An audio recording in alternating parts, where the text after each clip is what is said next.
اللہ رب العالمین والصلاة والسلام علی سید الانبیاء والمرسلین اما بعد فاعوذ باللہ من الشیطان الرجیم بسم اللہ الرحمن الرحیم ان اللہ وملائکتہ یصلون علی النبی یا ایھا الذین آمنوا صلوا علیہ وسلموا تسلیما اللہم صلی علی سیدنا و مولانا محمد مفتاح الخیر والاسرار و مغلاق الشر والظلمات وآلہ وبارک وسلم۔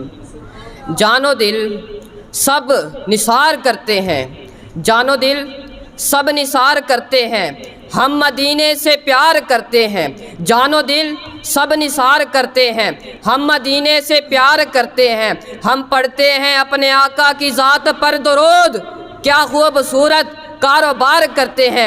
اگر آپ بھی یہ کاروبار کرنا چاہتے ہیں بغیر کسی خرچے کے تو بآواز بلند پڑھیے الصلاۃ والسلام علیک یا رسول اللہ، الصلاۃ والسلام علیک یا حبیب اللہ وعلی آلک واصحابک یا سیدی یا رحمت للعالمین۔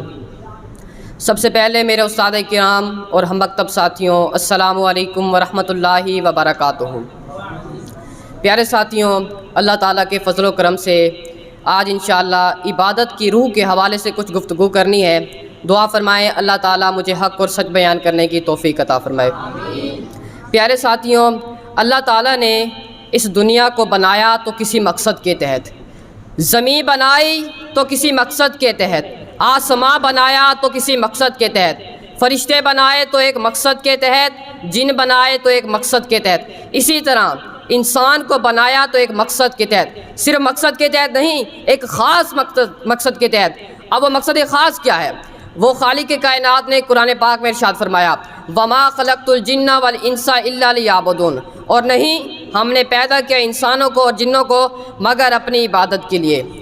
یاد رہے عبادت کی روح ہمیں اس وقت تک نصیب نہیں ہو سکتی جب تک ہمارے دل میں کامل محبت الہی، اللہ سے کامل امید اور اس کا کامل خوف نہ ہو۔ اس لیے سب سے پہلے ضروری ہے کہ ہم اللہ تعالیٰ سے محبت کو لازم کر لیں۔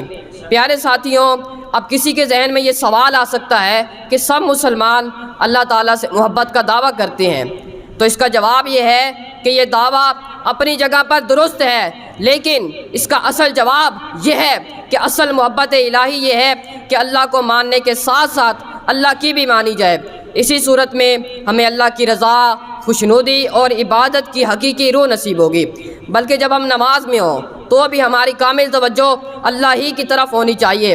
پیارے ساتھیوں، امام غزالی رحمۃ اللہ علیہ فرماتے ہیں عبادت کا سب سے بلند مرتبہ یہ ہے کہ اللہ کی محبت اور اس بات پر پختہ ایمان ہو کہ حالت قیام میں بندہ جو کچھ بھی کہتا ہے ہر حرف سے بارگاہ الہی میں مناجات کر رہا ہے اور وہ اس سے آگاہ ہے، ہر حرف سے بارگاہ الہی میں مناجات کر رہا ہے اور وہ اس سے آگاہ ہے، اور جو کوئی اللہ سے محبت کرے گا وہ اللہ کے ساتھ خلوت کو بھی پسند کرے گا اور وہ مناجات کرنے کی لذت کو بھی پائے گا، اور اپنے حبیب کے ساتھ مناجات کرنے کی لذت میں وہ اس قدر مصروف ہو جائے گا کہ قیام کو لمبے سے لمبا تر کرتا چلا جائے گا۔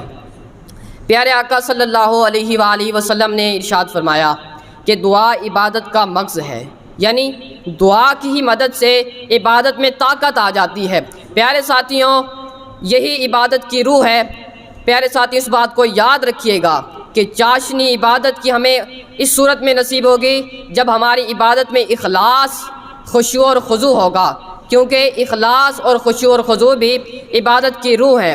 مفتی محمد امجد علی اعظمی رحمۃ اللہ علیہ فرماتے ہیں کہ کوئی بھی عبادت ہو اس کے لیے اخلاص اور خشوع اور خضوع نہایت ضروری ہے۔